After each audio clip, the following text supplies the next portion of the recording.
Thank you, Brian, and welcome to all of you.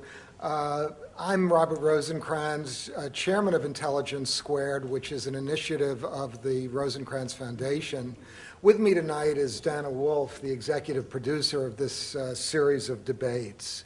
I see a lot of familiar faces in the audience, but also a lot of newcomers. So let me just say a word about why we're doing this. It's really with the intention of raising the level of public discourse in this country.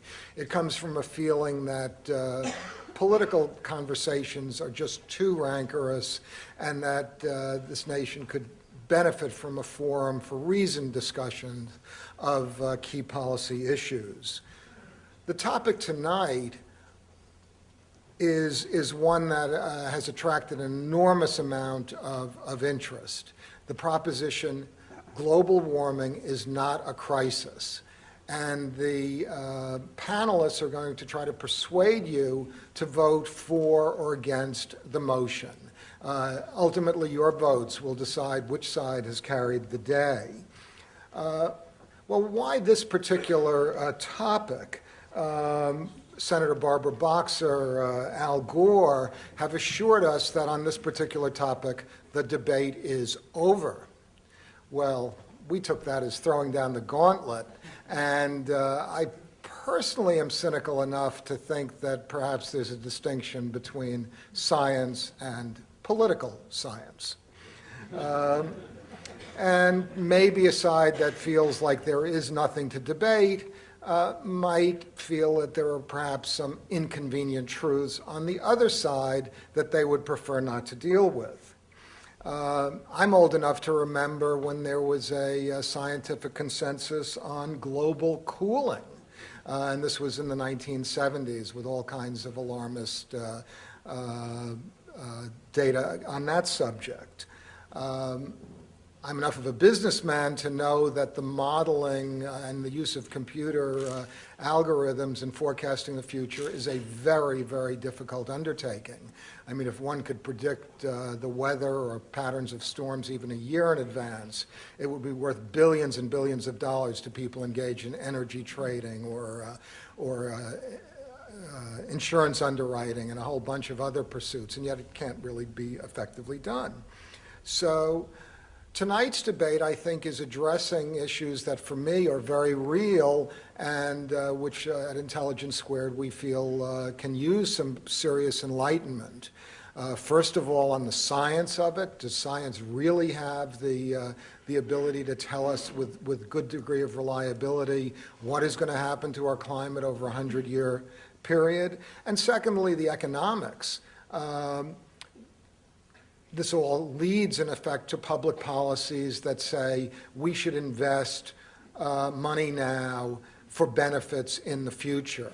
Well, that always poses the traditional questions of, well, what are the costs? What are the benefits? What are the alternatives? What are the risks of action? What are the risks of inaction? So there are a whole welter of economic aspects that I think hopefully tonight we're going to get some enlightenment on as well. This evening, of course, is a live event, but it will reach an audience through National Public Radio of over 50 radio stations around the country. We're produced for radio by WNYC in New York, and it's now time for me to turn the proceedings over to Brian Lehrer, who's the award-winning host of WNYC's New York Public Radio call-in program, The Brian Lehrer Show. This has been called New York City's most thoughtful and informative talk show by Time Magazine. It covers politics and life, locally, globally. Brian not only holds a master's degree in journalism, but also a master's in public health and environmental studies. So he is very well equipped to lead these proceedings and to introduce the extraordinary group of panelists who are the real stars of tonight's event. Thank you very much.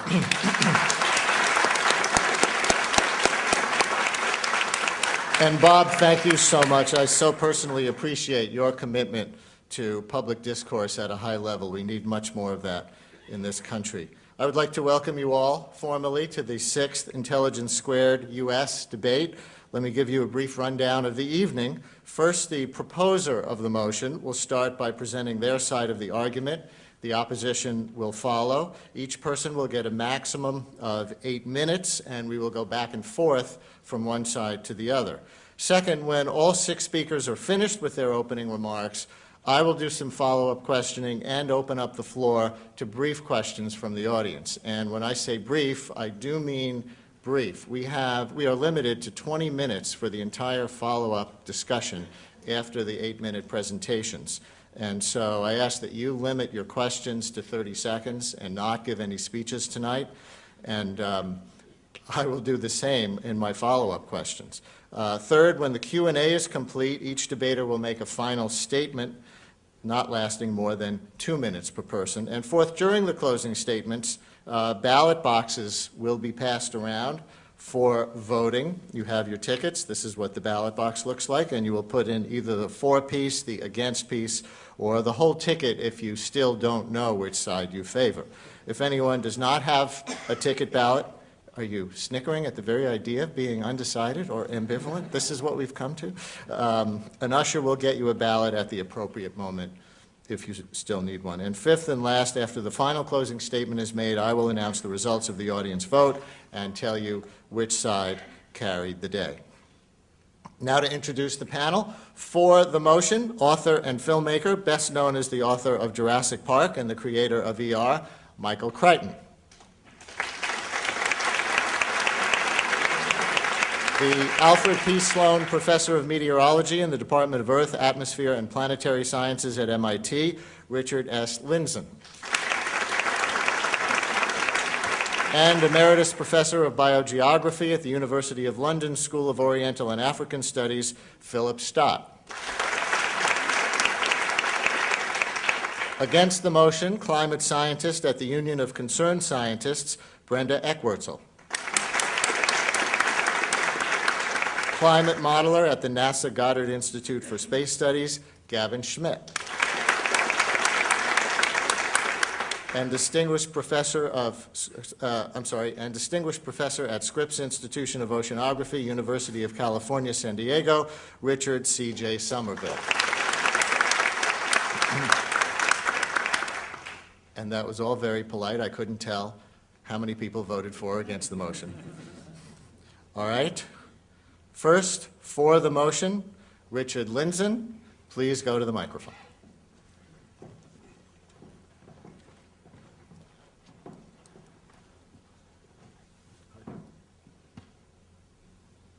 Is it set? Okay, I'd like to thank Intelligence Square, the staff, Bob Rosenkrantz, Michael Lehrer, and of course our worthy opponents for the opportunity to debate the proposition global warming is not a crisis.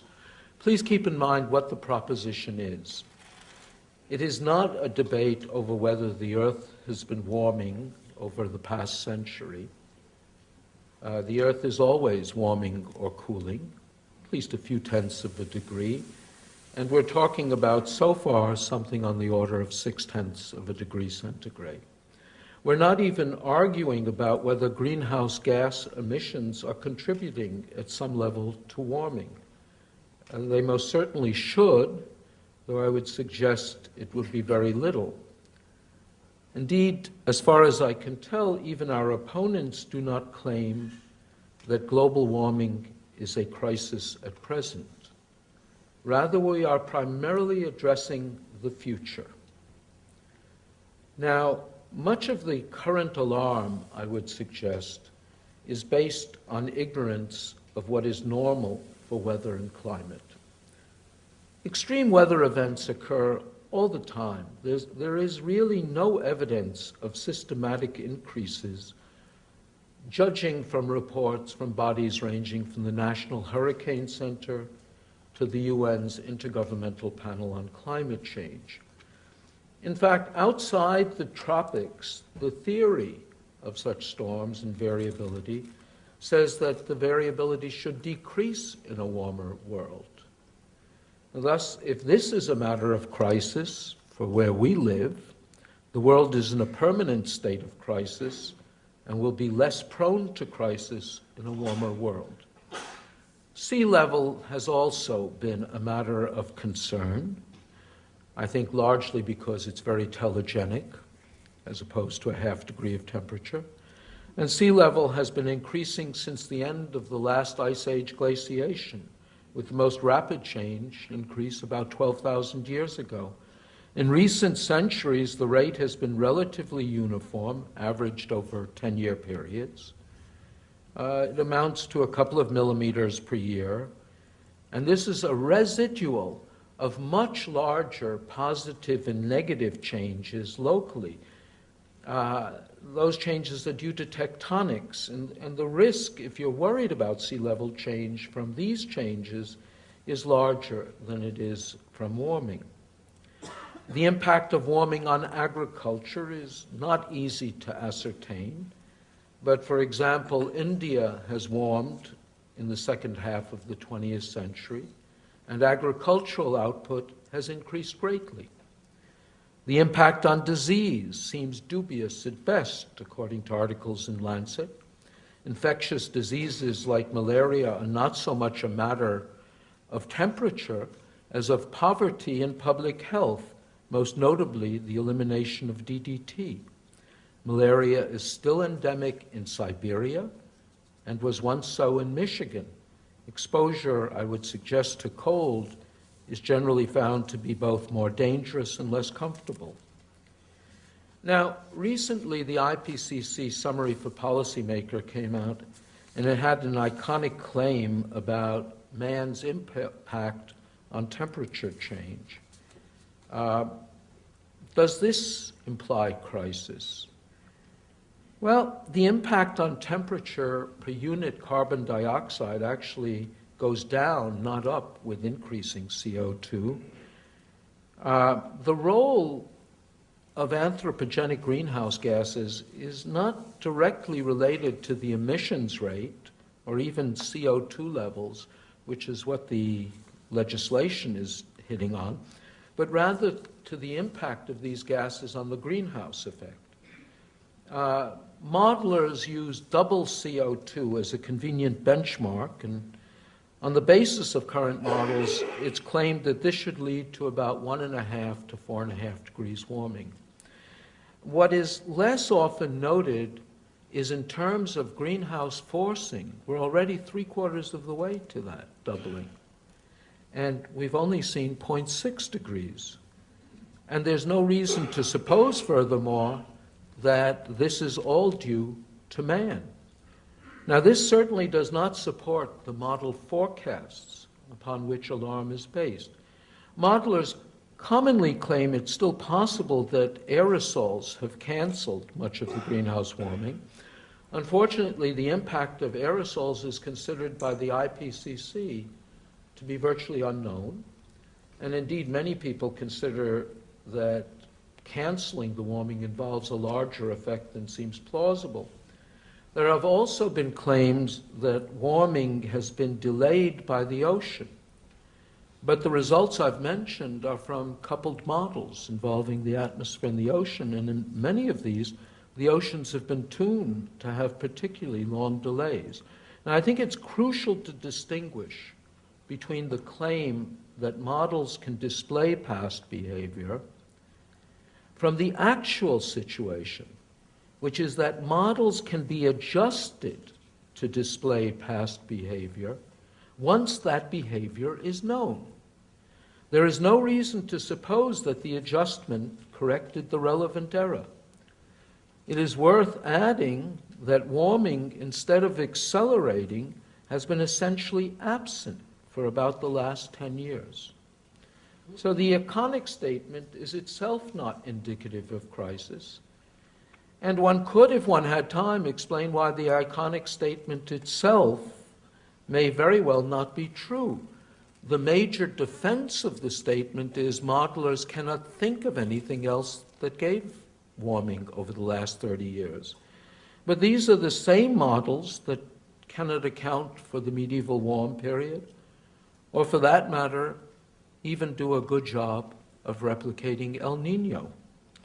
So even the basis for the iconic statement is not particularly meaningful.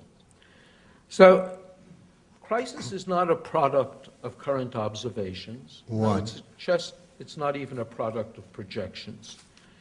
Now, there is no reason to suppose that anything will cause a threshold to change this assessment. We're still talking about a 2% imbalance, and we're also talking about the impact of CO2 per unit CO2 that decreases. This is not the usual condition for a threshold. Moreover, there are positive reasons to suspect that greenhouse warming is not significant. The real signature of greenhouse warming is not surface temperature, but temperature in the middle of the troposphere, about 5 kilometers. And that is going up even slower than the temperature at the surface. Finally, the underlying present concern is not the greenhouse effect per se. Doubling CO2 by itself only gives you 1 degree warming. Richard Lindzen, thank you very much for your opening statement. I do have to cut you off there.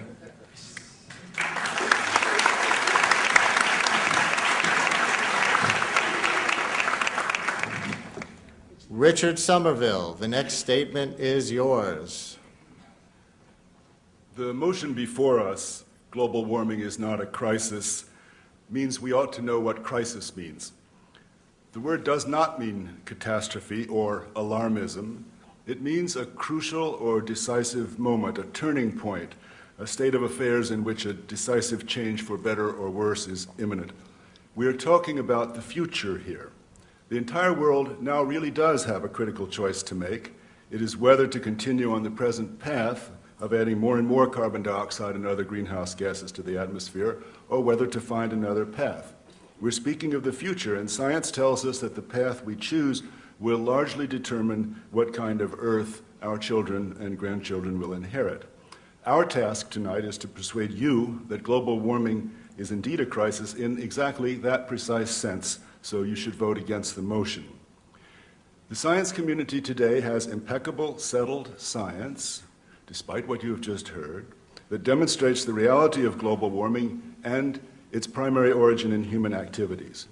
We fully understand the fundamental physics behind the greenhouse effect. We also now have persuasive observational evidence of dramatic changes already taking place in the climate system, changes that are not in any sense small. Mankind's fingerprints have now clearly emerged above the noise of natural variability. That is the primary message of the Intergovernmental Panel on Climate Change report that Professor Lindzen referred to, the IPCC. We also have powerful tools to project many aspects of the future climate with considerable confidence. We take into account other important factors besides greenhouse gases, the sun, volcanoes, pollution particles. Some of our forecasts have already come true. A group of people dispute these consensus findings of mainstream scientists. Call them contrarians. Some are here in this very room. Contrarians are not unique to climate. They exist in many fields of science. There are a few retrovirus experts fully credentialed who don't think that HIV causes AIDS. The New Yorker this week, many of you will have seen, writes about them.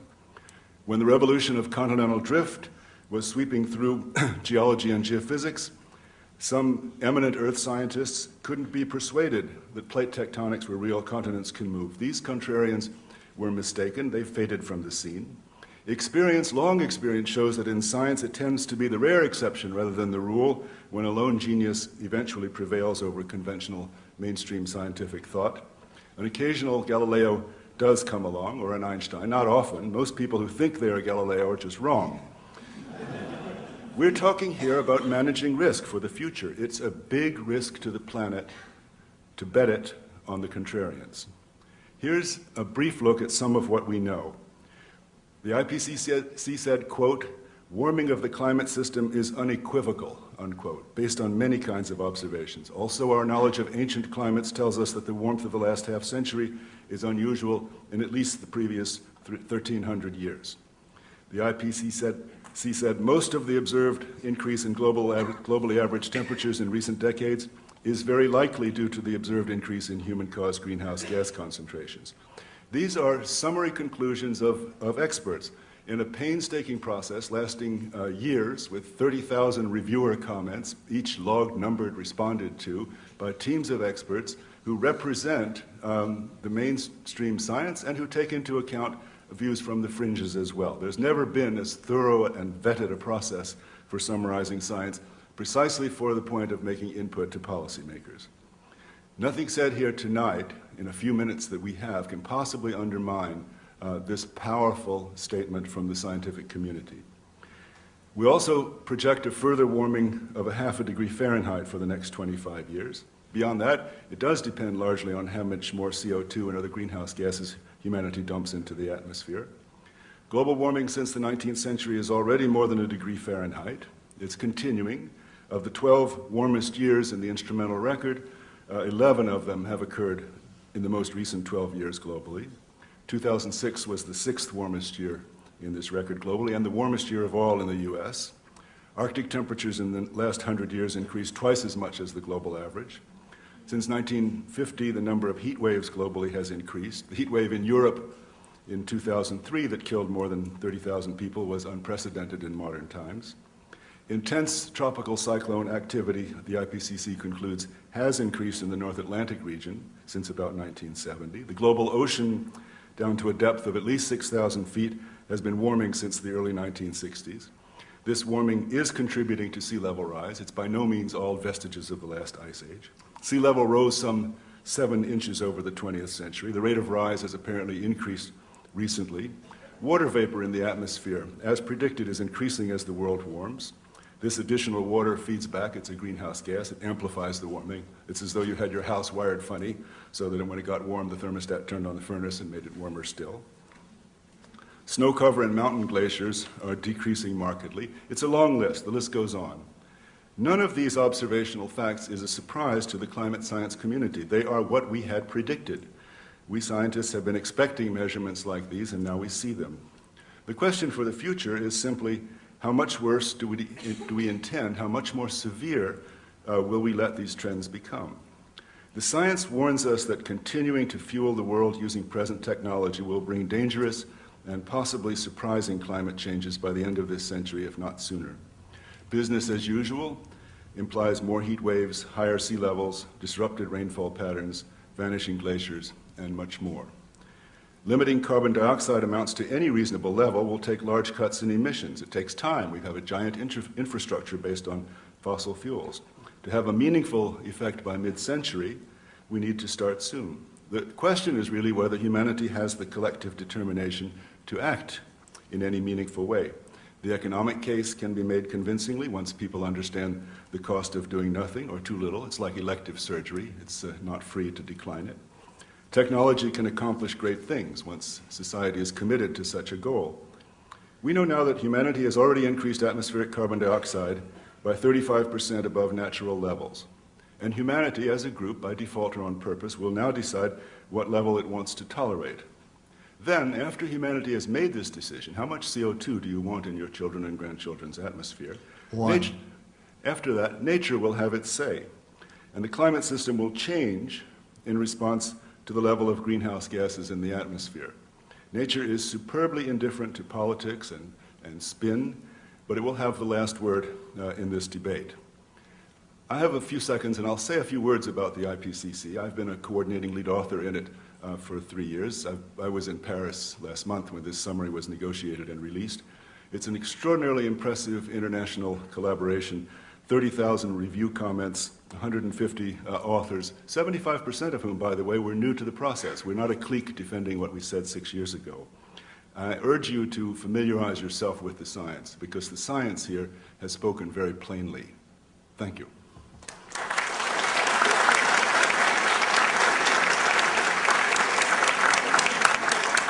Thank you, Richard Somerville. Michael Crichton, you have the next statement.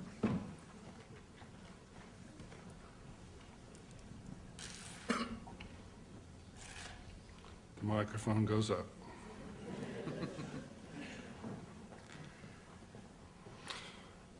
Before I begin, I want to just say one brief thing about what Richard has just told you. He's given you the story of plate tectonics, but it's fascinating. He's turned it upside down. He's turned it on its head. The story of plate tectonics actually is the story of one person who had the right idea, Alfred Wegener, and he had it in 1912. And it is the story of major scientists at Harvard and elsewhere opposing him for decade after decade until finally it was proven to be incorrect, what they were believing. So it is, in fact, when I was a kid, I was told the continents didn't move. It is, in fact, perfectly possible for the consensus of scientists to be wrong, and it is, in fact, perfectly possible for small numbers of people to be in opposition, and they will ultimately be proven true.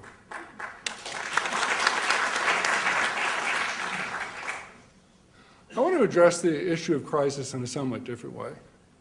Does it really matter if we have a crisis at all? I mean, haven't we actually raised temperatures so much that we, as stewards of the planet, have to act? These are the questions that friends of mine ask as they're getting on board their private jets to fly to their second and third homes. And I would like, with their permission, to take the question just a little bit more seriously. I myself, just a few years ago, held the kinds of views that I expect most of you in this room hold. That's to say, I had a very conventional view about the environment. I thought it was going to hell. I thought human beings were responsible, and I thought we had to do something about it. I hadn't actually looked at any environmental issues in detail, but I held that general view.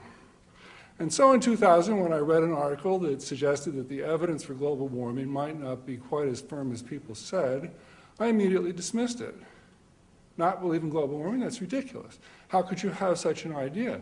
Are you going to try and tell me that the planet isn't getting warmer? I know it's getting warmer. I grew up in Long Island, and when I was a kid, we always had days off from school for hurricanes. There are no hurricanes in Long Island now. I spent 30 years in California. We used to have something called June gloom. Now it's more like May, June, July, August gloom with September, October, November gloom added in. The weather is very different. However, because I look for trouble, I went at a certain point and started looking at the temperature records. And I was very surprised at what I found. The first thing that I discovered, which Dick has already told you, is that the increase in temperature so far over the last 100 years is on the order of 0.6 of a degree Celsius, about a degree Fahrenheit. I hadn't really thought when we talked about global warming about how much global warming really was taking place. Second thing I discovered was that everything is a concern about the future, and the future is defined by models. The models tell us that human beings are the cause of the warming, that human beings producing all the CO2 are what's actually driving the climate warming that we're seeing now. But I was interested to see that the models, as far as I could tell, were not really reliable. That is to say, their past estimates have proven incorrect. In 1988, when James Hansen talked to the Congress and said that global warming had finally arrived, the New York Times published a model result that suggested that in the next 100 years, there would be 12 degrees Celsius increase. A few years later, the increase was estimated to be 6 degrees, then 4 degrees. The most recent UN estimate is 3 degrees. Will it continue to go down? I expect so. Now, this left me in a kind of a funny position, but let me first be clear about exactly what I'm saying. Is the globe warming? Yes. Is the greenhouse effect real? Yes. Is carbon dioxide a greenhouse gas and being increased by man? Yes. Would we expect this warming to have an effect? Yes. Do human beings in general affect the climate? Yes. But none of that answers the core question of whether or not carbon dioxide is the contemporary driver for the warming we're seeing. And as far as I could tell, scientists had postulated that, but they hadn't demonstrated it. So I'm kind of stranded here. I've got half a degree of warming, models that I don't think are reliable. And how am I going to think about the future? I reasoned in this way. If we're going to have 1 degree increase, maybe if climate doesn't change and if there's no change in technology, but of course, if you don't imagine there'll be a change in technology in the next 100 years, you're a very unusual person.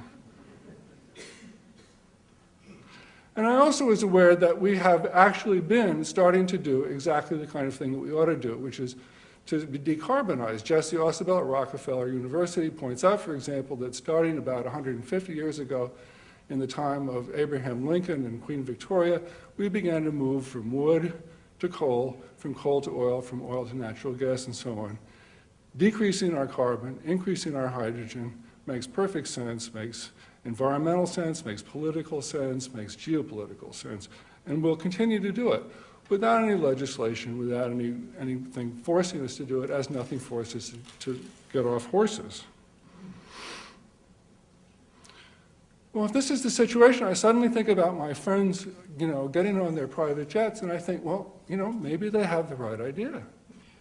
Maybe all that we have to do is mouth a few platitudes, show a good, expression of concern on our faces, buy a Prius, drive it around for a while and give it to the maid, attend a few fundraisers, and you're done. Because actually, all anybody really wants to do is talk about it. They don't actually do anything. And the evidence for that is the number of major leaders in climate who clearly have no intention of changing their lifestyle, reducing their own consumption, or getting off private jets themselves. If they're not willing to do it, why should anybody else?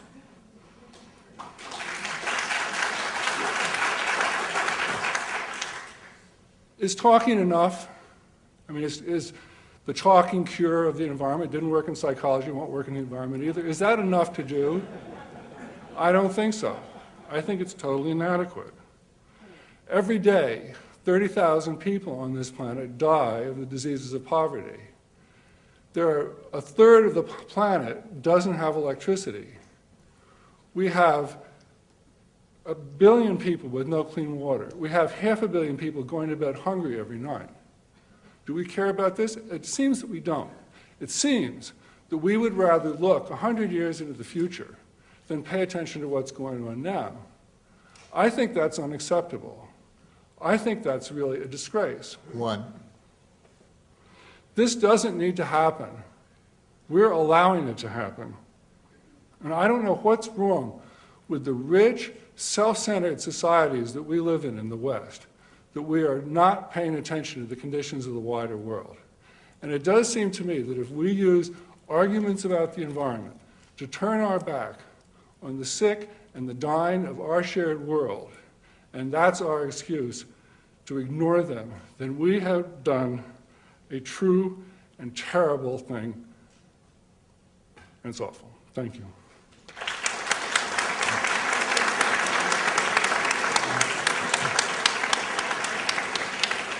Thank you, Michael Crichton. Gavin Schmidt, you have the podium next.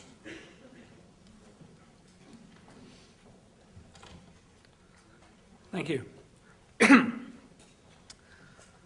I want to talk to you a little about the nature of this public debate. And I want to give you some background to what you've been hearing so far and what you'll hear a little bit later on.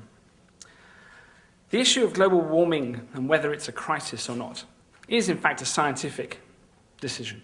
It's a scientific issue. It's not a political one. On the other hand, deciding what to do about it is obviously political. Science can inform those decisions, but it can't determine what decisions society makes. But we're here to debate the existence of the problem and whether it is a crisis. That's something that the scientists on this side are eminently suited to do. You've all seen or heard about the CSI police drama, where high-tech forensic scientists try and work out who done it when they come across the scene of a crime. Well, think of climate scientists as CSI Planet Earth. We see a climate change and we try and work out what's done it. Just like on CSI, we have a range of high-tech instruments to give us clues. Satellites, ocean probes, radar, a worldwide network of weather stations, and sophisticated computer programs to help us make sense of it all.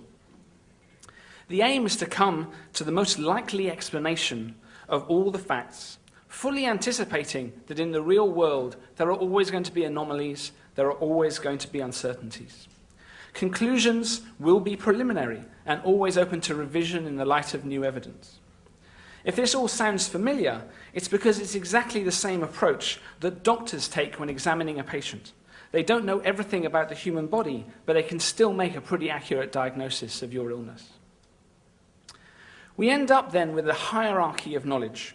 Some things which are extremely likely, some things we're pretty sure of, and some things that we think might be true, but really could go either way. There isn't a division into things that are completely proven and things which are completely unknown. Instead, you have a sliding scale of increasing confidence. Let me give you a few examples. We're highly confident that the sun is going to rise tomorrow. It might not. It might go nova. But it's likely that it will happen. It's quite likely that you'll be able to get a cab home from this event, unless it's raining, of course. Right? But those two things have different levels of certainty. You're used to the idea that different kinds of knowledge come with different levels of certainty. And that's exactly what we're talking about when we talk about the impacts of climate change. Going back to being climate detectives, we're certain that carbon dioxide and methane are greenhouse gases, and they've increased because of human activity. We're very confident that the planet has been warming up, and we're pretty sure that the other things that are going on, changes to the sun, changes to particles in the air, changes to ozone, have made some difference, but aren't dominant. The physics tells us that this is a very consistent picture.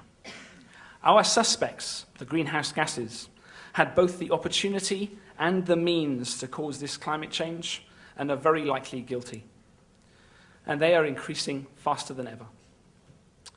Now, the lawyers get involved. Lawyers are paid to present a certain case regardless of its merits. And they do that by challenging everything in the case. And if one argument doesn't work, well, they'll just move on to the next. This procedure works very well when the proposition being debated is very binary, a yes-no. Is the suspect guilty? Should he go free? Should he go to jail? It is designed specifically to prevent significant action in the face of uncertainty. If there is still reasonable doubt, the suspect gets acquitted, even if you still think that they did it. But contrast that with the scientists. They want to know the most likely explanation. The lawyers, they want to win the case. In their own domains, both ways of finding out things are very useful. It's only when they come together in situations like this that things get tricky. Particularly when scientific results are perceived to have economic or moral implications, it's common for political debates to get shifted into the scientific arena. It makes the political argument seem much more scientific and therefore logical. But since the basic disagreement is still political, this is a disaster for any kind of action. So tonight, you're not going to hear us arguing about obscure details in climate science. If you have any questions, I have a website, realclimate.org. You can go and check that out, and I'll be happy to answer any questions you might have. But here, we're going to talk about the bigger picture. Let me give you a few examples of how that works. Creationists have argued that the eye is too complex to have evolved, not because they care about the evolution of eyes, but because they see the implications of evolution as somehow damaging to their worldview. If you demonstrate the evolution of eyes, their worldview won't change. They'll just move on to something else. Another example. When CFCs from aerosol cans and air conditioners were found to be depleting the ozone layer, the CEO of DuPont, the main manufacturer, argued that because CFCs were heavier than air, they couldn't possibly get up to the ozone layer, so there was no need to regulate them. That was pure fantasy, but it sounded scientific. Again, tobacco companies spent millions trying to show that nicotine delayed the onset of Alzheimer's, because that was a distraction from the far more solid case that linked tobacco to lung cancer. That was a distraction and a red herring. These arguments are examples of pseudo-debates, scientific sounding points that are designed not to fool the experts, but to sow confusion and doubt in the minds of the lay public. This is a deliberate strategy, and you're hearing it here tonight. So during this debate, let's play a little game. I'll call it Spot the Fallacy. Every time that you hear the other side claim that we are predicting an imminent catastrophe, give yourself 1 point. Every time you hear an anecdote used to refute a general trend, that's cherry picking, and we heard that already. Give yourself another. And every time you hear there's a lag between carbon dioxide and temperature in the ice cores, give yourself 2 points, because that's a real doozy. 1. So far this evening, we're running at about 2 red herrings, 2 complete errors, 3 straw men, and 1 cherry pick. So see how you do, and we'll compare notes at the end. Scientists have to be professional skeptics, right? They are trained not to take new information at face value. They have to ask where measurements come from and what they could possibly mean. They have to be dispassionate about the data and just see where it leads. Once you start making logically fallacious arguments in order to support a predetermined position, you are no longer acting as a scientist. You are acting as a lawyer, however scientific sounding you might seem. Despite that natural skepticism, the national academies of all G8 countries, all the major scientific societies, even the White House have agreed with the scientific consensus on this matter, which pointedly did not happen in the 1970s, by the way. Michael Crichton, for one, has frequently stated Gavin the consensus... Schmidt, thank you very much.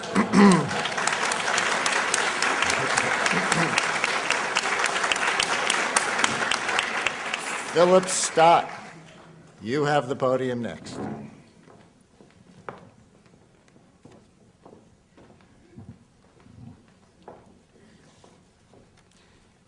Brian, may I just take 1 second to thank very much the Rosencrantz Foundation and Intelligence Squared for having the great courtesy to invite me over from London to participate in this very exciting set of debates. Thank you also to all my colleagues for their contribution, and above all to the audience for, I'm sure, going to be exciting participation as well. And I want to start exactly with that consensus word that was used by Richard. Can I just remind you, he wanted an example. In the early 20th century, 95% of scientists believed in eugenics. Science does not progress by consensus. It progresses by falsification and by what we call paradigm shifts. And in my riposte of my 2 minutes, I'll be coming to a paradigm shift that could actually throw the whole of what that other side is saying through the window. But that's later. What I want to come to now is the 1970s that Robert Rosencrantz quite correctly reminded us of, because then a crisis was announced. And I want to quote from 3 newspapers. The Christian Science Monitor, warning, Earth's climate is changing faster than even experts expect. I really like that. Your own New York Times, a major cooling of the climate is widely inevitable. And Newsweek, back to consensus. Meteorologists are almost unanimous that catastrophic famines will result from global cooling. That was the 1970s, and there are many headlines. And what I would like to stress is, it was a stress on consensus, it was faster than expected, the evidence came from the oceans, from polar bears, it's always polar bears, from the changing seasons, and it's always disaster. Why do we believe them now? And what is important in this, I think, is to remember what that first Earth Day claimed. The first Earth Day in America claimed the following, that because of global cooling, the population of America would have collapsed to 22 million by the year 2000, and that the average calorie intake of the average American would be, wait for this, 2,400 calories. Would that it were. It's nonsense and very dangerous. And what we have fundamentally forgotten is simple primary school science. Climate always changes. It is always, as Dick said, warming or cooling. It's never stable. And if it were stable, it would actually be interesting scientifically, because it would be the first time for 4.5 billion years. Secondly, humans have been influencing climate for 1 million years as hominids, from the first hominid that set fire to the savanna grasslands in Africa, when particulates and gases started to rise and they changed the reflectivity of the surface of the Earth. It's a long relationship. So the debate, is climate changing and are humans affecting climate change, is actually nearly irrelevant. The answers are yes and yes, and always will be. What is really crucial in all this is something that none of the scientists or none of the politicians want you really to hear. Climate is the most complex system we know, governed by thousands of factors. I haven't time to list them. But the point is, it's like in my country, Glasgow on a Saturday night. Chaos. And what we're trying to do is manage it by dealing with one pub, one inn. And it just won't work. That's the danger. In such a system, doing something at the margins and not doing something at the margins are equally unpredictable. And the question we should be asking our politicians are, what climate are you actually aiming to produce? And when we get there, won't it change anyway? The crisis is therefore in ourselves. And if we are rejecting this, and I ask you passionately to do so for the next two more important reasons, our political agenda, as Michael hinted, is wrong. There are two great crises in the world, of which the biggest, unquestionably, is 4 billion people in poverty. And this topic is an echochondria of our rich selves, London, New York, and Washington. It's about us and about our hypochondria about the world. If you actually have clean water, you have modern energy, you will cope with change, whatever it is, hot, wet, cold, or dry. I'm a left-wing critic of global warming because the agenda is fundamentally wrong and dangerous. And believe you me, neither Republican nor Democrat will do anything about it, because the second crisis is a crisis of hypocrisy. Now, Michael hinted at this, but I come from Europe, which has been lecturing the world on this subject. Let me tell you, the hypocrisy in Europe is absolutely mind-blowing. I am embarrassed. The latest statistic from the Environment Agency in Europe will predict, under the Kyoto Protocol, we won't even be minus. That by 2012 will be plus 4%. And did you know that Ireland, whom we all love, actually under the Kyoto Protocol is allowed a growth of 13%? And some of the figures for Europe are just spectacularly worrying. Spain, Italy, Portugal, we're in the 40% zone. And yet we lecture the world. What we see in this is an enormous danger for politicians in terms of their hypocrisy.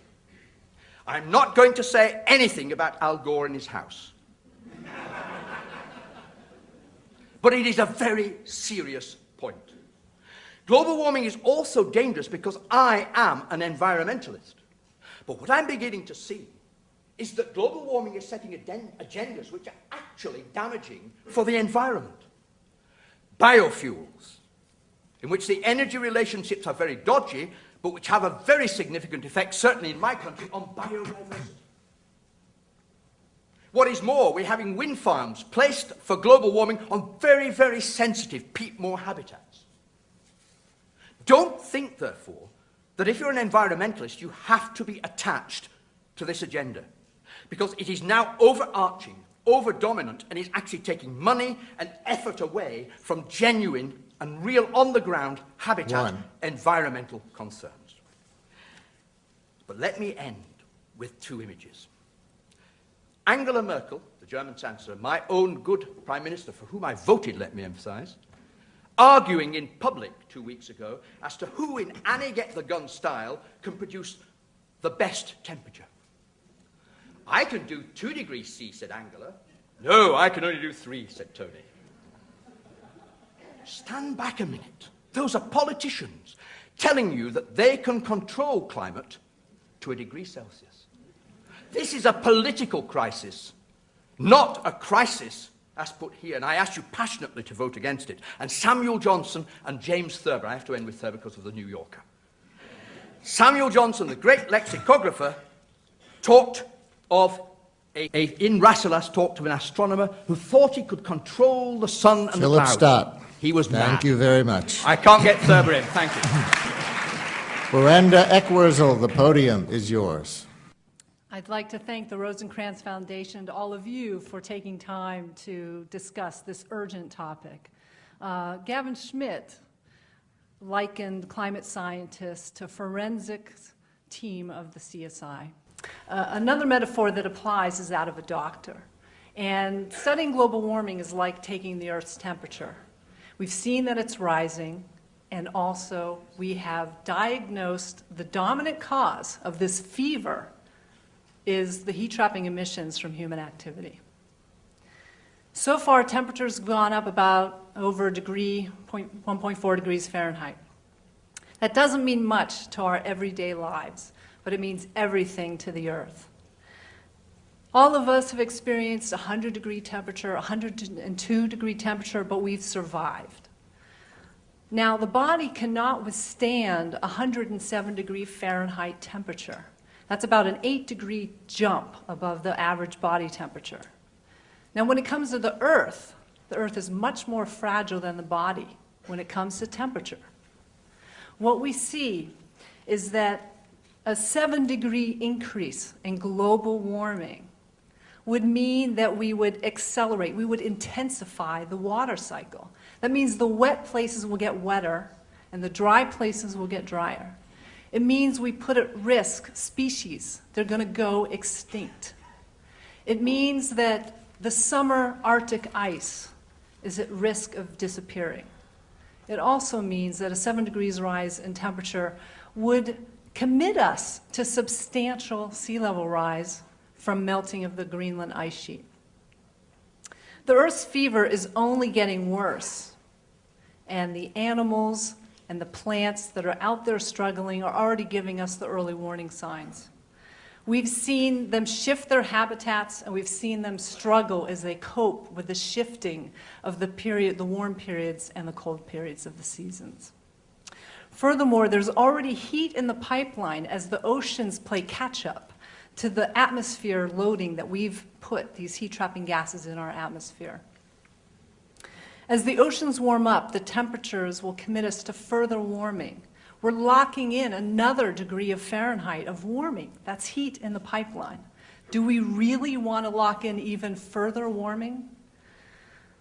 We're going to keep studying the symptoms as scientists, but the diagnosis is very clear and the course of treatment is even clearer. Choosing not to fight global warming is as foolhardy as ignoring the early warning signs of a fever of a young child and not attending to that. So what is the course of treatment, and can we really do something about it? The answer is yes, but we have to act soon. We have to start tackling this problem on all fronts. Our landfills, farms, and livestock are emitting methane and other heat-trapping gases. Our fossil fuels, our oil, our coal, our gas, cutting down forests are committing us to ever-increasing levels of carbon dioxide in our atmosphere. In fact, these levels of heat-trapping gases are at the highest level than they've ever been for hundreds of thousands of years. It's not natural. Since the dawn of the industrial age, humans have been digging up carbon and putting it on fire and using it as energy. Now, the Earth doesn't normally set on fire million-year-old stores of carbon. It's unnatural. It's not a normal thing. What we're doing by using these fossil fuels is overwhelming the Earth's capacity to clean up and absorb that carbon dioxide from the atmosphere. The Earth takes hundreds of years to get rid of carbon dioxide. And what's most important is that this fact is very important to help us decide when we have to start acting about global warming. While some of the worst effects might not be felt for decades or centuries, the actions we take today will determine how much carbon dioxide will be in the atmosphere, how much global warming we are locking in, how bad are the effects going to be for ourselves and for our children and grandchildren. That's what's really important. We probably have a decade to institute meaningful solutions. Why 10 years? That's because the decisions we make today have a long-term commitment. If we do not reform our agricultural practices, heat-trapping gases will continue to accumulate in the atmosphere. However, if we were to capture methane from our landfills, not only would we stop those emissions from going to the atmosphere, we would also be creating energy at the same time. If we make a building in the old way, then we would be polluting for decades to come. However, if we were to build with renewable energy sources, new, cleaner buildings, then that means that we have eliminated that fossil fuel loading of emissions to the atmosphere. If we construct coal power plants the conventional way, that means we are substantially increasing the heat-trapping emissions in our atmosphere for 50 years, and they will linger for many, many more years. However, if we invest in research and technology to capture carbon from those coal plants, this would be welcome news to all the nations of the world that have deep, vast coal reserves. Increasing energy efficiency and harnessing renewable energy from the sun, from the wind, from other sources will help us along this path. If our cities continue to grow, that increase the commuting distance of our citizens, that means we are committing ourselves to burning more fuel. There are better ways. With profitable solutions at hand, it's irresponsible to postpone action. Right now, we can put nations on target to reducing emissions. If we start now, we reduce each year. However, if we delay, that means that the cuts that we have to make to meet our goals will become steeper and steeper, and we may not even be able to meet those demands. They will become too hard for us to reach. It's the equivalent to the person with a credit card who can no longer pay off the minimum payments. They cannot reach their goals. Right now, we're on a spending spree with our heat-trapping emissions. We're building up the future costs of global warming. And when this bill comes, when the bill for our emissions today comes due in the not-too-distant future, choosing not to fight global warming is about as irresponsible as not making payments on a high-interest credit card. With such high stakes, common sense requires that we act now, and while we still have options. Within the next decade, we will continue to determine whether or not our children and grandchildren look back at this time and decide whether we failed them. Or will they look back at this time and see that we built a better planet for ourselves and for them? We have a chance to avert this crisis and to assure a safer planet. And if we wait for the children to solve this problem, it's too late. The risks are too big. But before we act on global warming, we must recognize it for the crisis that it is. Vote no. Very much. And thank all our panelists for their initial presentations.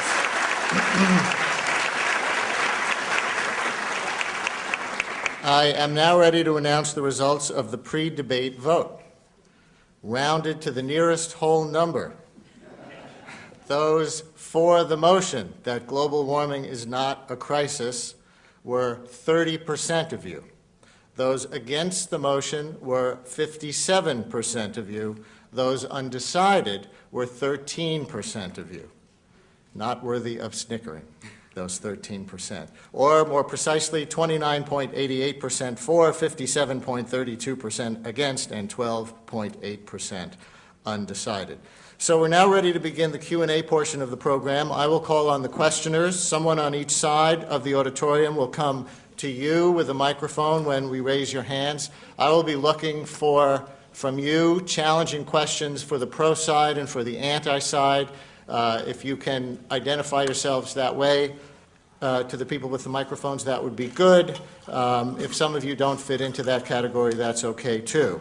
We're going to mix in my questions and your questions, and to the panelists, I hope to keep a good pace here because by the rules we have 20 minutes only, and there is so much to follow up on. Also, audience members, please do not start to ask your question until you have a microphone.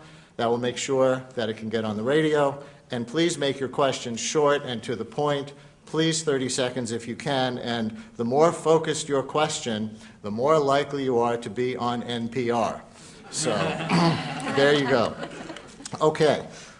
Brenda Ekwurzel and Richard Lindzen, can I get the two of you to engage for up to 2 minutes on one thing I noticed in your conversations, in your presentations. Richard Lindzen, you seem to say that warming could make the climate more stable. Brenda, you seem to suggest that it would make it less stable. Richard Lindzen, I'll start with you and talk to each other. Are you arguing that global warming could be good for the Earth? Yeah, of course it could be. That goes without question. There's no reason to assume we're at the optimum for climate It's But been it's all the over climate the that we have adapted to. It's the climate that has led us to put In any Battery event. Park City right at the waterline. That's Gavin the problem. Schmidt, thank you. Let him, hang on, whoa. But Let him what finish your thought. But Go what ahead, I Richard was Lindzen. referring to was the issue of variability. And that depends basically on the pole to equator temperature difference. And since the models are suggesting that the warming would be greater at the poles, then you are reducing the equator to pole temperature difference, you're decreasing the forcing for storms, and you're decreasing the range. Brenda Ekwurzel? Yes, I think the risks are going to grow. We know this with the warming of the planet further. And furthermore, if we have those risks, that means that governments are going to spend much more money, hand over fist, bailing out farmers that are suffering from more extreme drought. We have arable lands growing, stuff like this. This is going to be, and less money for fighting poverty and all those other aspects that are important. Philip Stott, you wanted to get in here? Just to say, I did find Gavin's comment a little amusing because, in fact, 8,000 years ago, at a peak of warming much higher than there, you know what the climate people call it? The climate optimum. In other words, it's actually perceived as more optimal in terms of vegetation and other factors. Not for Gavin, people go who ahead own- and respond. Not for people who own basement property in Battery Park City. A low-lying area of New York City for those of you living around the country. But I think that raises a really interesting issue because, of course, adaptation to change is always the way that humans have coped with it. In fact, of course, bad planning and bad building doesn't excuse and is not a proof of global warming. Here's a question for the anti-side. A question for the anti-side, if I might. These 1970s headlines about global cooling, that always comes up as an inconvenient fact. I've almost got a title there. How do you explain that? Who wants it? You know, that's the scientific equivalent of an urban legend, and I'm shocked Richard that Somerville. That not only did we hear it from Michael Crichton and Philip Stott, but we heard it from the fourth member of the pro team, Mr. Rosencrantz, at the beginning. There wasn't a scientific consensus in the 70s about global cooling. There was hype in the news media. Quoting Newsweek is not the right way to evaluate scientific thought. You can look it up. But can I add to that? Wait, Richard Lindzen, go ahead. Yeah, but you know, the claim of consensus right now is also not based on a vote or anything else. And in fact, it was invoked by Newsweek in 1988 when they stated all scientists agreed. But wait, do you agree on this 1970s global cooling thing, that that was media hype, Richard Lindzen? Actually, I do not disagree with Richard on that. I think it is true that the media amplified what was going on considerably, and that the field itself was in a much healthier state at that time, and the open discussions were greater. Philip Stott, very briefly. Yeah, what's very amusing was one scientist came out in 1970, a Swedish scientist, and actually said we should pump out carbon dioxide to ensure that we didn't go into global cooling. You know, you can always find people on the Richard fringes. Somerville, You go can ahead. always find people on the fringes. Consensus doesn't mean unanimity, and science isn't a democracy anyway, but it's not good to misrepresent the situation when an overwhelming majority of genuine experts have come to conclusions opposed to some of those you've heard from the other side. So to the yes team, Michael Crichton, you talked about how consensus is sometimes wrong and it takes the individual to burst through the consensus. Excuse me. This debate is set up 3-on-3 as if everything were even. But in the real world out there, we just had the big Intergovernmental Panel on Climate Change report in which 90% of the world's governments and 90% of their atmospheric sciences declared with 90% certainty that global warming is real and human beings are causing it. Why would you three be more credible to the non-scientists in our audience than all of them? This is always to me a very fascinating point. If we were to say, does the moon revolve around the Earth, we would say yes. And no one would ever preface that by saying, well, the consensus of scientists says this. You know, the notion of consensus is only evoked for very particular kinds of things. And to me, it's a serious warning signal. For example, Ordinarily, if I were to say the moon is full of green cheese, no one would vilify me, or they would take me out and prove to me that that wasn't the case.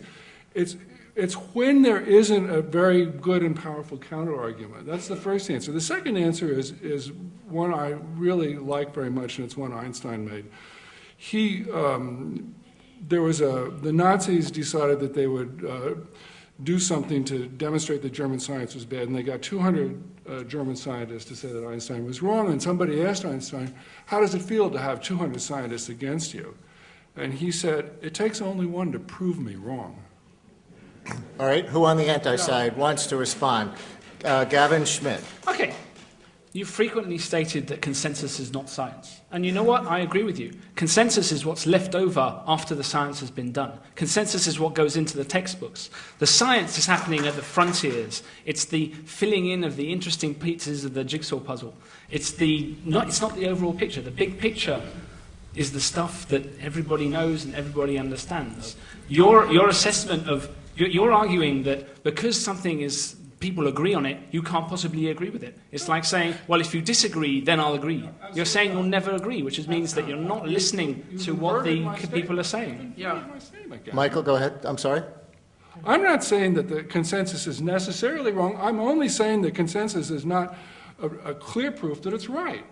And moreover, Michael has made a point. Richard Lindzen on the same side. Continue. Le Monde made the same statement. You don't use consensus if you have a proof. What's very important... Philip Stott, you want to back that up further? Yeah, Gavin rightly said we should always be at the edge. The edge of science on climate change has nothing to do with CO2. It's to do with what we call cosmic rays, their relationship to the sun, and water vapor. Anybody else on the anti-side want to come back on that? They all three got a lick in there.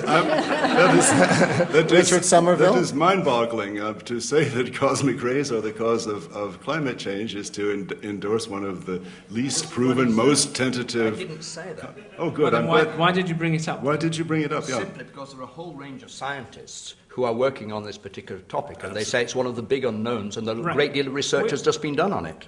We're talking about global warming. We're talking about the trend in temperature that we've seen over the last 30 years. There has been no trend in cosmic rays. So any change that there might have been because of cosmic ray impacts on climate can't possibly have an impact on what's been going on in the last changes. But the most famous astrophysicist working on it said there has. He's wrong. Okay. Sorry. We're now ready to vote. No, I'm kidding. That's a serious accusation against some very serious science, some infinitely better than any of us on this platform today. I'd like to meet that person. Yeah.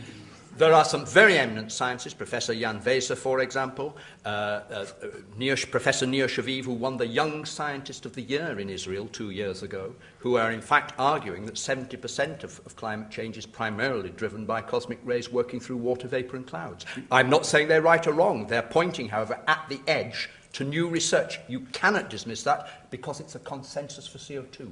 Gavin Schmidt, one more time.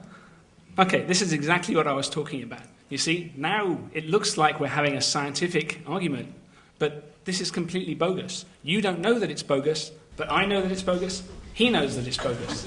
You're being led astray. So forgive me. If you seriously wish to maintain that, then you better explain why between you and Richard, you've made statements that are overtly untrue. And I'll give you some. You said the Earth has been is warmer now than it has been for 1,300 years. The National Academy evaluating this said the methodology was no use beyond 400 years. Why do you make this statement? You keep on quoting these groups, and when they disagree with them, you make up the quote. Okay, one thing at a time. Schmidt. Let's deal with that. The National Academy of Science report said that we have good evidence that we're warmer from 400 years ago. We have credible evidence that we're warmer from 900 years ago. No, they did not. Yes, they did, Richard. Please read the reports before... The front end said... Read more than the front page, Richard. No, I'm saying the text said it was not credible beyond 400 years. That's not what it said. Moreover, All right, well, I can tell you why it's We're not into he said, but But Gavin Schmidt, you seem to suggest that the other side does not have a real scientific argument, but a culturally or politically constructed one. You don't think they're sincere? That's a very difficult question. I do think that they're sincere. You as much as said it. I don't think that they are completely doing this on a level playing field that the people here will understand. And there are... Well... But explain yourself. Because, wait a minute, let me explain that. Because they have larger cultural or political agendas? No, I have no idea what their political or cultural agendas are. And to be frank, I'm not very interested. I'm left-wing and have no money whatsoever from any oil company, Okay, and I wouldn't. That's fine. That's fine. But to be frank, I'm not interested in your motivations. All right. Let's go to the audience, and when you ask your questions, members of the press, please identify yourselves as such. Members of the audience who are not with the press, you have the option to identify yourselves or not. Okay, right down here. Hi, my name is Linda Caro. It kind of surprises me that the emphasis is on CO2, which is about 1/3 of 1% of the total atmosphere, whereas global water vapor is the vast bulk of it all.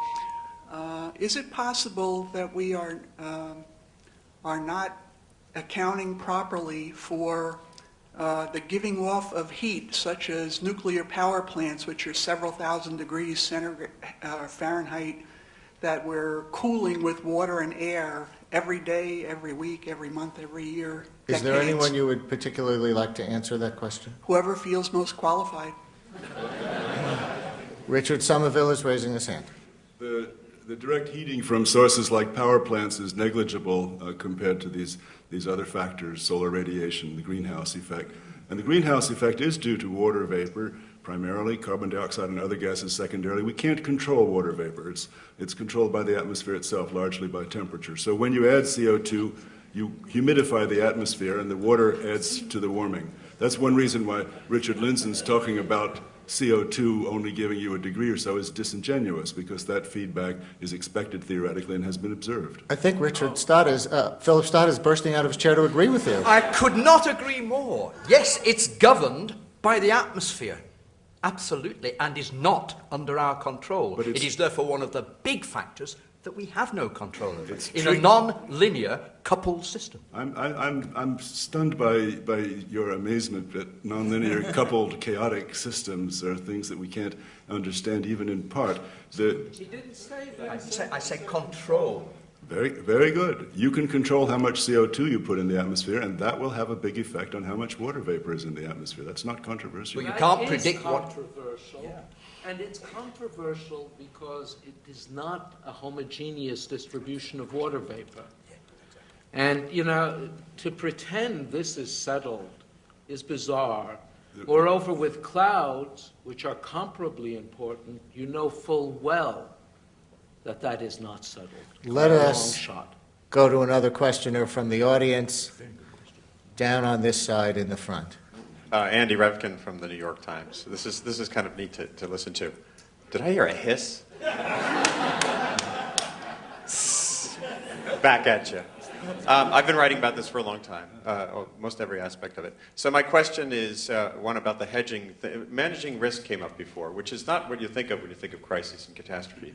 My sense is that there's one thing that everyone has agreed on, at least except maybe Philip, which is that more greenhouse gases will make the world warmer. Is there anyone other than Philip who disagrees with that? I don't disagree with Okay, you do. So we all. I'd love to find the things we agree on. So everyone agrees more greenhouse gases will make the world warmer. The doubling is a step on the staircase we're heading on toward tripling or quadrupling. I think everyone would mostly agree that if we go to 9 billion people, all of whom would love to have our level of affluence, we're going in that direction. And so, as a hedging exercise, if it weren't costly to slow the pace beyond the Jesse Ausubel very slow decarbonization, if we could find a new way that didn't cost a lot, that actually could give energy for those developing countries that crave it, and limit emissions at the same time, would anyone on the pro side think that it's a bad idea to stop emitting greenhouse gases if there were a solution? Michael Crichton, you're shaking your head no. as a hedge. No, I don't think anybody objects.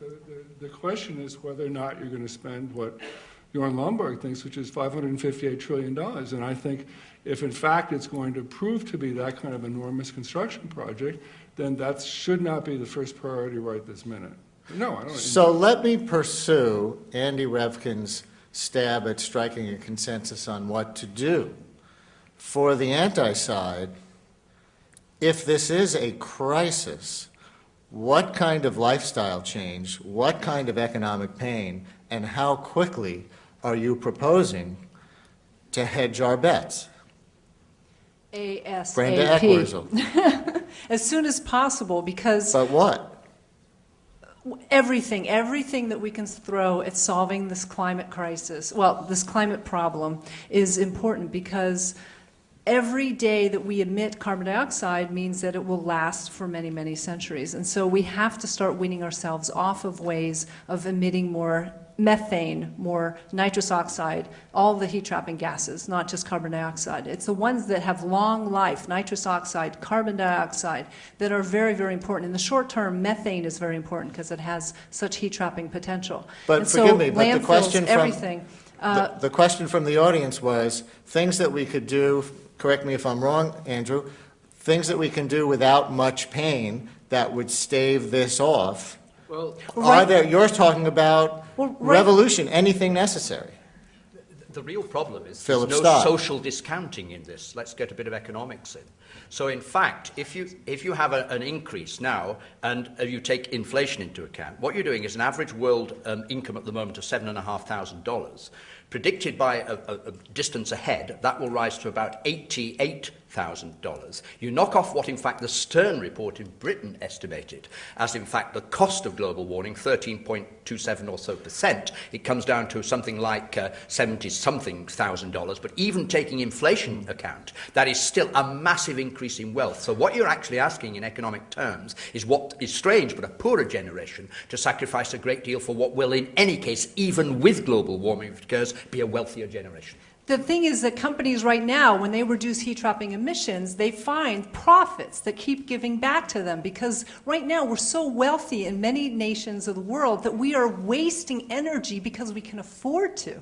And the reality is many companies are saving lots of money when they make small investments to reduce their emissions. DuPont did $50 million to invest. They're getting $2 billion on return on that investment, and it keeps on giving. So it's not an economic argument. Anything else from the anti-side that you think might be consensus, good for us anyway kind of measures that they might agree to? Right. Energy conservation. Gavin Schmidt. Everybody is going to agree that energy conservation is a good thing, and it should be encouraged. Right. Yes, three heads nodding on this side? Yeah. You're going to argue with energy conservation? All right, two and a half. 2.5 heads, that's good enough. Go on, Richard Somerville.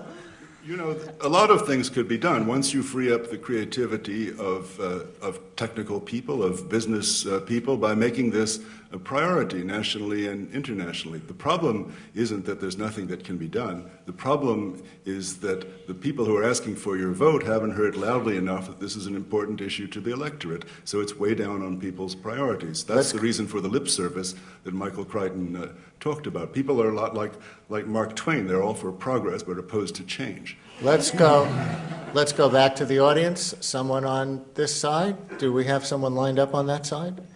Okay. Thank you. My name is Heather Higgins. I'm not a scientist, so pardon my ignorance when I hear the scientific establishment believes in something. I immediately think of flat Earth consensus, and the fact that there's no geography that should be admitted as science, and that women are all hysterics not to be bled. That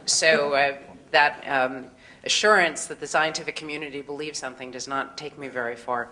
My question is addressed particularly to Brenda as well as to anyone else. I was fascinated by your statement that the Earth is more fragile than human beings are. I am not a scientist, so maybe you can explain to me how we managed to get through the Ice Age and the Middle Ages, when Greenland was actually green and people were a foot taller and there was farming there, and nobody was digging up coal to warm the Earth. And I'm curious as to why you think that this is an optimal period of climate. Certainly for far less money we could move everybody out of Battery Park City. And I am curious if you believe that CO2 is actually the The particulate problem is actually the issue, the degree to which you are willing to become like France, where instead of having 20% of their power from nuclear, they have 86%. When there was a natural ice age before, and when we were coming out of that ice age, there weren't millions of people, 80% of our population, living on the coast with their high-dollar homes, or maybe fragile homes, not such high-dollar homes. There are many people living in Bangladesh that are squeezed between sea level rise and the melting of the Himalayas and flooding from the land side. And so we are talking about the fragility of humans adapting to this rapid change, as well as when, in the past, sea level rise, you could have, for example, wetlands marching up onto land and moving inland and adapting, and dunes moving inland. Right now, we have all our infrastructure in its place, and you can see Miami is stranded out there. Atlantic City is stranded out there. We spend millions of dollars dredging and keeping these unsustainable systems. They're not able to adapt naturally anymore because we're in the way. And we also are going to suffer if we don't make action. Philip Stott, you get 20 seconds to respond. It was, I think, a brilliant question, that, because the Earth is as tough as an old boot. If there is any fragility, it's in us, and that's what we're concerned about. The Earth will survive whether we're here or not, whether there's global warming or not. Question on this side. Hi, Van Greenfield. Just following up a little bit on the question 2 minutes ago on what we could do. Philip, you had said in another article, my own instinct is that our ability to change reflectivity on the Earth's surface will in the end prove to have been far more important. In terms of the concept of reflectivity, could you expand on that and its possible less expensive method for dealing with this? Very briefly, please. Very briefly, but it's a very important point. The point is very simple, that humans are not just doing CO2, we do many factors, and the way we have altered the albedo, as we call it, the surface reflectivity of the Earth, particularly, I may add, since the Neolithic Revolution in agriculture, has had probably quite a significant effect. However, we can't model it very well. And the problem is it's one of those big gaps, like many other things, in the models that we're talking, and that is a human factor. So in other words, I agree with that. Exactly how we cope with it, though, is another issue, because in fact we know so little about it. And can I remind everybody that IPCC that we keep talking about very honestly admits that we know very little about 80% of the factors behind climate change. One more thing for the anti-side. Oh, you want to? Okay, go ahead and give a quick response to that. 20-second response. No? What does 80% Gavin of the climate Schmidt. factors even mean? If you look at the radiative forcing from carbon dioxide, from methane, from nitrous oxides, from CFCs, from tropospheric ozone, from stratospheric ozone, from land use change, from aerosols, from black soot's impact on snow albedo, all of those things, we know some of them very well, we know some of them less well. But to claim that we don't know anything about 80% of them it's a meaningless statistic. Yeah, I'd like to. Could I chime in there just for a moment? Richard Brian, Somerville, also 20 seconds. Listen, it's fun to hear other people practicing meteorology without a license. So, this field is like all fields of science. Medical science is incomplete and has uncertainties too, but it's good enough to be useful. You don't dismiss your doctor's advice because she hasn't solved all the diseases. And I think the same is true of climate science today. Don't dismiss it. One retort. Well, let's use an engineer. I don't think I'd want to cross Brooklyn Bridge if it had been built by an engineer who only understood 80% of the forces on that bridge. There's one thing. I think we might have a solution to the energy crisis. We just need to tap Philip Stott. There's one thing that I think we need to get to before we wrap up. For the anti-side, they say the real crises today include poverty, dirty water, and a lack of modern energy supply to 4 billion poor people on Earth. So if this is a crisis, how do you prioritize it compared to those other things, and assuming that it takes tremendous amounts of resources to solve any of them? I cannot imagine why Philip Stott and Michael Crichton seem to think that doing something about these terrible crises is impossible if you do something about climate change, or even made more difficult. Climate change need not be in competition with or be an alternative to do something about the terrible toll that poverty and presentable disease take. We can do both of those and many other worthy things as well. In fact, it's exactly the poorest and most vulnerable people on the planet who will suffer the most from the consequences of global warming, which goes on unabated. Michael Crichton? You know, I'm really fascinated at the number of newspaper headlines and articles that I see about global poverty and the difficulties of people in Africa as compared to the headlines about global warming. And it's, of course, Richard, it's very true that we can do two things at the same time. The reality is that we don't. And the reality is that we are failing and have continuously failed to address the issues of the third world, even though everyone knows that if you were to look at it for bangs for the buck, if you were to look at it from a humanitarian standpoint, if you were to look at it from the easiest way to do the most for environmental degradation that's occurring around the world, you would address global poverty. But we're not. We're talking as we're talking tonight. We're all getting very heated about something that may or may not happen 100 years from now. And while we're doing it, 3,000, 5,000, 10,000 people are dead. That concludes the discussion portion of our program.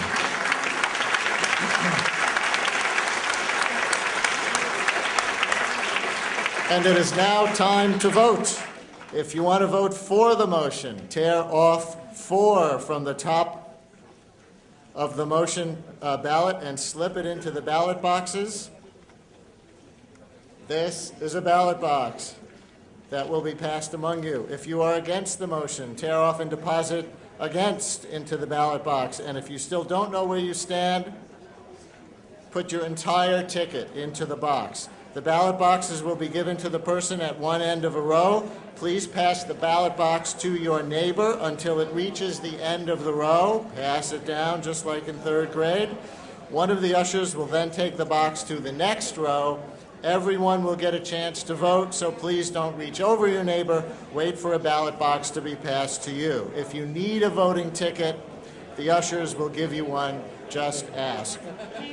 No voter fraud, please. Okay. Now, here's the deal. While you're voting, we will have the closing remarks, 2 minutes from each presenter, so we ask for your silence while they finish up, and then, of course, we will read the results of your voting. So now the final remarks from the panelists, beginning with the side opposing the motion. Panelists, please stay in your seats this time around. We begin with Richard Somerville. You know, the fossil fuel age will surely end, sooner rather than later, I hope, if we're wise. Sheikh Yamani, the Saudi oil minister, was fond of saying the Stone Age did not end because we ran out of stones. And continuing to generate 80% of the world's energy from fossil fuel and using the atmosphere as a free dump for waste products will ultimately produce a damaged planet. We've heard a lot of chatter about decarbonization this evening. The fact is that carbon dioxide emissions in the US and globally are going up, not down. Sherwood Rowland, later a Nobel laureate, was a frustrated person in 1984 because humanity was so slow in dealing with the issue of ozone depletion. He said, quote, "After all, what's the use of having developed a science well enough to make predictions if in the end all we're willing to do is stand around and wait for them to come true?" Rowland's remark is apt for our topic tonight. As in the case of ozone loss, so with global warming, once again, powerful technology, in this case abundant, cheap fossil fuel energy, with unanticipated side effects, has brought us a Faustian bargain. Once again, the world finds itself at a point where difficult decisions must be made. That's the definition of a crisis, nothing to do with alarmism or catastrophe. Once again, doing nothing or too little will lead to dire consequences. Belittling the science, attacking the scientists, impugning their integrity and competence and motivations, refusing to recognize what we have learned about climate change in the vain and naive hope that the problem will somehow solve itself is irresponsible. Action is needed, meaningful action, soon. Global warming is a crisis. Thank you. I hope you voted against. Philip Stott, your closing statement. May I say that the last thing I want to do is to demean any scientist. The whole point about science is that it's a constant debate. And actually, what has worried me deeply about this is not the demeaning of scientists, but the attempt to close down the debate and actually take it away from science.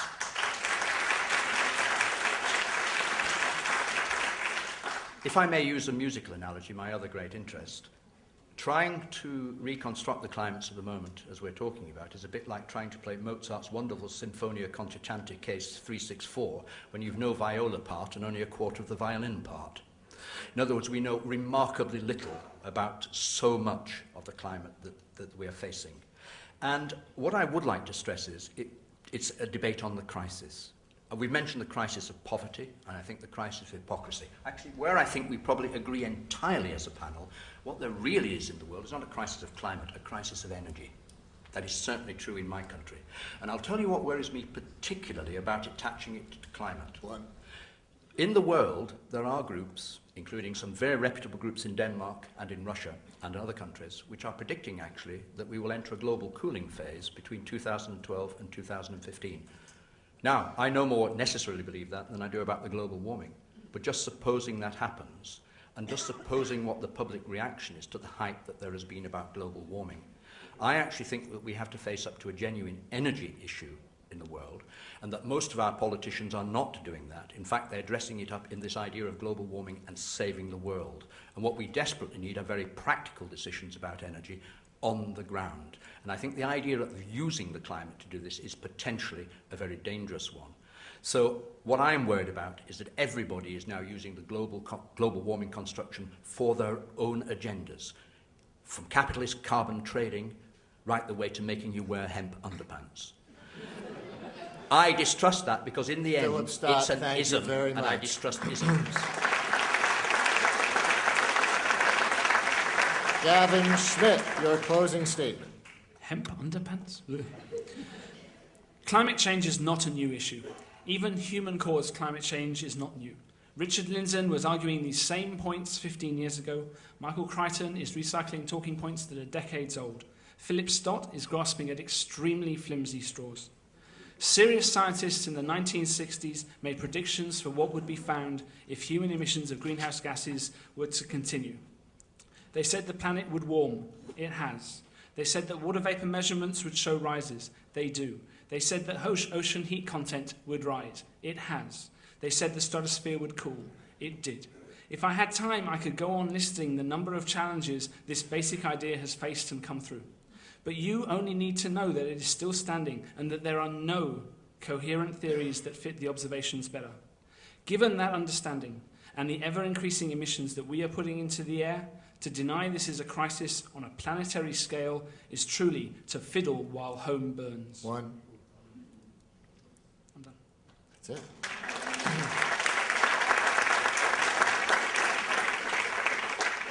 Richard Lindzen, your closing statement. Yes. I think it's a little bit difficult to know how to respond, to be told that one shouldn't attack scientists while you're attacking scientists, to go and say you have to control methane without explaining that methane has stopped growing.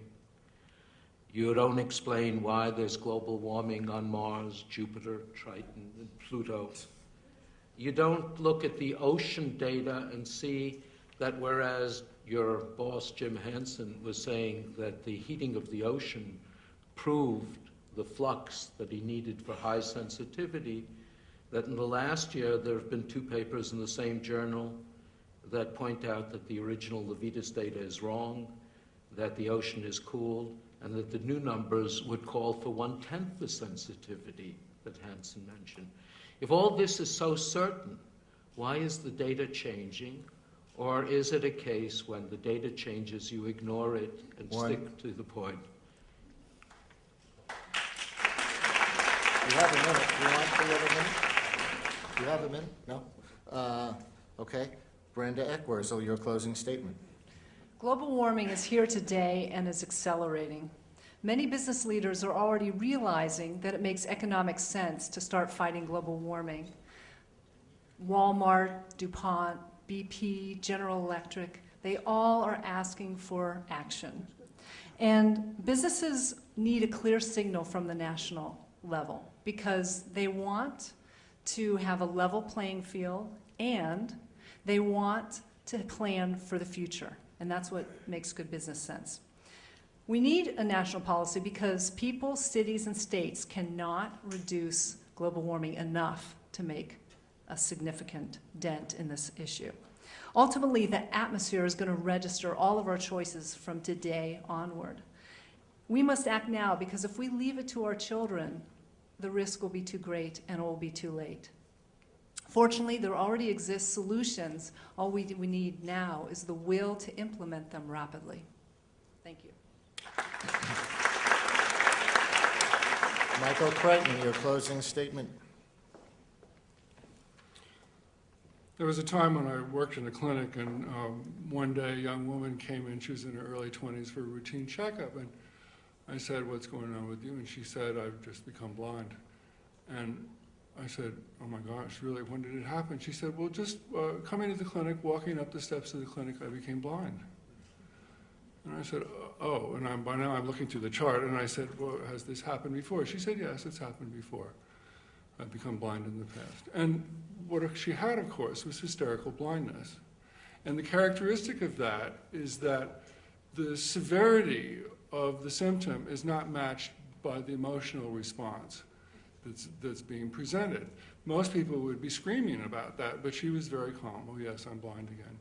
And I'm reminded of that whenever I hear that we're facing, whether we want to call it a crisis or not, a significant global event of importance where we're going to have species lost and so on and so forth, but that we can really address this by changing our light bulbs, or that we can really make an impact by unplugging our appliances when we're not using them. It's very much out of whack. And so if it were going to only do symbolic actions, I would like to suggest a few symbolic actions that might really mean something. One of them, which is very simple, 99% of the American population doesn't care, is ban private jets. Nobody needs to fly in them, ban them now. And in addition, let's have the NRDC, the Sierra Club, and Greenpeace make it a rule that all of their members cannot fly on private jets. They must get their houses off the grid. They must live in the way that they're telling everyone else to live. And if they won't do that, why should we? And why should we take them seriously? I want to thank the debaters and the audience for all your good work. Before I announce the results of the audience vote, I want to take care of a few little things. First, the next Intelligence²US debate will take place on Wednesday, April 18th, here at the Asia Society and Museum. The motion to be debated is better, more domestic surveillance than another 9/11. The remaining 2 debates in this spring series, including that one, are all sold out. The good news is that packages are available online and by phone for the fall 2007, spring 2008 series. Priority will be given to full season subscribers, so avoid disappointment and buy those series packages now. Tonight's debate can be heard locally on WNYC AM 820 on Friday, March 23rd at 2 p.m. You can also purchase DVDs from previous debates upstairs in the lobby or on the Intelligence²US website. Finally, please be sure to pick up a copy of the Times Literary Supplement. Are those actually available? There was some question about that. Is that it? Yes? Yes, they are available as you leave the auditorium. And in a minute, you can all go home and watch the American Idol results show. And now the results of our debate. After our debaters did their best to sway you,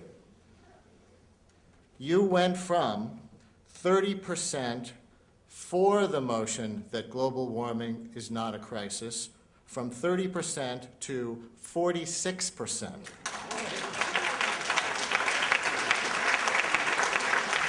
Against the motion went from 57% to 42%. And undecided went from 13% to 12%. The hardcore ambivalent are still among us.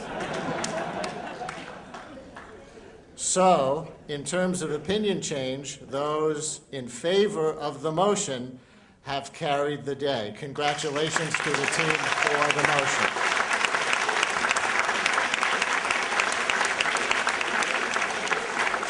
And thank you all again very much. Good night.